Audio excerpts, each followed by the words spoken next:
കൃഷ്ണായ വാസുദേവായ ദേവകീ നന്ദനായ ച നന്ദഗോപകുമാരായ ഗോവിന്ദായ നമോ നമഃ. ഹരേ കൃഷ്ണ. ഇന്ന് നമുക്ക് പൂതനാമോക്ഷം കഥ നോക്കാം. കൃഷ്ണൻ ഗോകുലത്തിൽ ജീവിച്ചിരിക്കുന്നു എന്ന് മനസ്സിലാക്കുന്ന കംസൻ കൃഷ്ണനെ വധിക്കാൻ വേണ്ടിയിട്ട് ഗോകുലത്തിലേക്ക് പൂതന എന്നു പേരായ ഒരു രാക്ഷസിയെ അയക്കുകയും അവൾ അങ്ങുമിങ്ങും നടന്ന് നവജാത ശിശുക്കളെ കൊന്നൊടുക്കുകയും ചെയ്തു.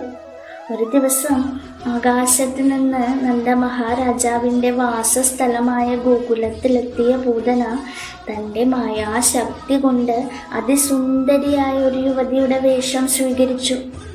ധൈര്യം സംഭരിച്ച് ആരോടും അനുവാദം ചോദിക്കാതെ അവൾ കൃഷ്ണൻ കിടക്കുന്ന മുറിയിൽ കടന്നു. കൃഷ്ണൻ്റെ അനുഗ്രഹത്താൽ അവൾ വീട്ടിലോ മുറിയിലോ കടക്കുന്നത് ആരും തന്നെ തടഞ്ഞില്ല. കാരണം അതായിരുന്നു ഭഗവാന്റെയും ആഗ്രഹം. ചാരം മൂടി അഗ്നി പോലെ കാണപ്പെട്ട ഉണ്ണികൃഷ്ണൻ കണ്ണുകൾ ഉയർത്തി പൂതനയെ നോക്കിക്കൊണ്ട് ഈ സുന്ദരിയായ സ്ത്രീയെ, ഈ രാക്ഷസിയെ താൻ കൊല്ലേണ്ടി വരുമല്ലോ എന്ന് ചിന്തിക്കുകയാണ്. യോഗമായയുടെയും ഭഗവാന്റെയും സ്വാധീന ശക്തി മൂലം വശീകരിക്കപ്പെട്ട പൂതന കൃഷ്ണനെ മടിയിലെടുത്തപ്പോൾ രോഹിണിയോ യശോദാമ്മയോ അവളെ തടഞ്ഞിരുന്നില്ല. മാറിടത്തിൽ വിഷം പുരട്ടി വന്ന പൂതന കൃഷ്ണന് മുലപ്പാൽ കൊടുത്തു. ഉണ്ണികൃഷ്ണൻ അതിശക്തമായി വലിച്ചൂറ്റി കുടിക്കാൻ തുടങ്ങുകയും അസഹ്യമായ വേദന മൂലം അവൾ സ്വന്തം രൂപം സ്വീകരിച്ച് നിലം പതിക്കുകയും ചെയ്തു.